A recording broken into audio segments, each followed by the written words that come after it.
Welcome to Cyber Bites, your weekly dose of cybersecurity news. I'm your host, Edwin Kwan, and we've got a packed episode for you today. Let's dive right in. Our first story is about a record-breaking distributed denial of service attack. Cloudflare just mitigated the largest DDoS attack ever recorded, clocking in at a mind-boggling 5.6 terabits per second. This is a monster of an attack. It's launched by a Mirai-based botnet, targeted an ISP in Eastern Asia back in October last year. What's really interesting is the trend we're seeing towards these hyper-volumetric attacks. In Q4 of 2024, attacks exceeding 1 terabytes per second skyrocketed by a whopping 1,885%, and that's compared to the previous quarter. It's like the cybercriminal decided to go big or go home. Interestingly, most of these attacks are over in a blink of an eye. We're talking 72% of HTTP and 91% of network layer attacks lasting less than 10 minutes. It's a blitz strategy. It's aimed for maximum chaos during peak times. And let's not forget about those pesky random DDoS attacks. They've been on the rise, especially during the holiday season. You know, nothing really says Merry Christmas like a good old-fashioned extortion attempt, hey? Now, on to our second story. We'll be talking about a clever letter scam making the rounds on Telegram. Cybercriminals are exploiting the recent pardon of Silk Road founder Ross Ulbricht, and they're using that to spread malware. It's a classic bait and switch technique.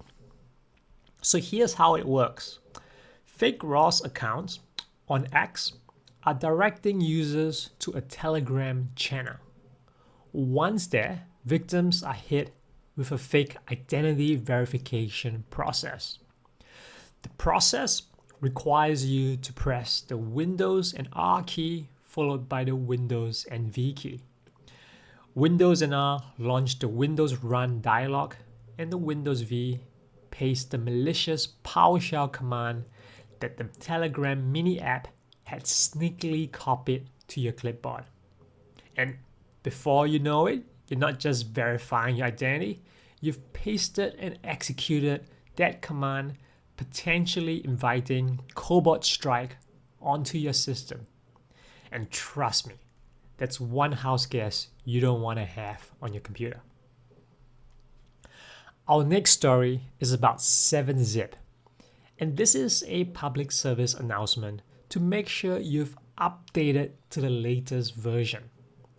A critical vulnerability, CVE 2025-0411, was recently patched that could have allowed attackers to bypass Windows Mark of the Web security warnings. This sneaky little bug affected how 7-Zip handles nested archives. Essentially, it was failing to pass along the message that says, hey, this might be dangerous. It fails to pass that flag when extracting files, which is not very cool. The good news, a fix was released last year on November 30th. The bad news, 7-Zip doesn't have auto updates, so many users might still be vulnerable. So if you're using 7-Zip, make sure you're running version 24.09 or greater. Your computer will thank you. Now on to our next story, which is about a DNS disaster moment for MasterCard. They had a critical DNS configuration error that went unnoticed for nearly 5 years. Man, that's like leaving your front door unlocked and not realizing it until the neighborhood watch guy points it out. The issue? A simple typo in one of their DNS server names. Instead of acam.net, someone fat-fingered it and forgot the T at the end, and it was acam.me. A security researcher spotted this, and being the good Samaritan that they are, they registered the domain to keep it out of malicious hands. How did MasterCard respond? Well, they said that there's nothing to see here. They fixed it. But the security researcher disagrees, pointing out that this could have been exploited to intercept a significant chunk of their traffic. This is a stark reminder that even the biggest players can drop the ball when it comes to cybersecurity basics. And now we're on to our last story, and we've got a supply chain attack targeting Chrome extension developers. This one is huge, potentially impacting millions of users. The attackers sent out phishing emails to developers, pretending to be from the Chrome Web Store. Developers who fell for it ended up granting access to a malicious OAuth app, allowing the bad guys to upload compromised versions of their extensions. What is the goal of this? Well, they're looking to snag sensitive data like API keys and session tokens from services like ChatGPT and Facebook for Business. While many compromised extensions have been removed, the full extent of the damage is still unclear.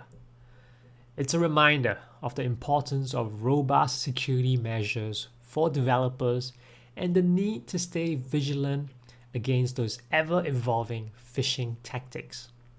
And that's a wrap for this week's Cyber Bites. Remember, in the world of cybersecurity, staying informed is half the battle. Until next time, stay safe out there in the digital Wild West.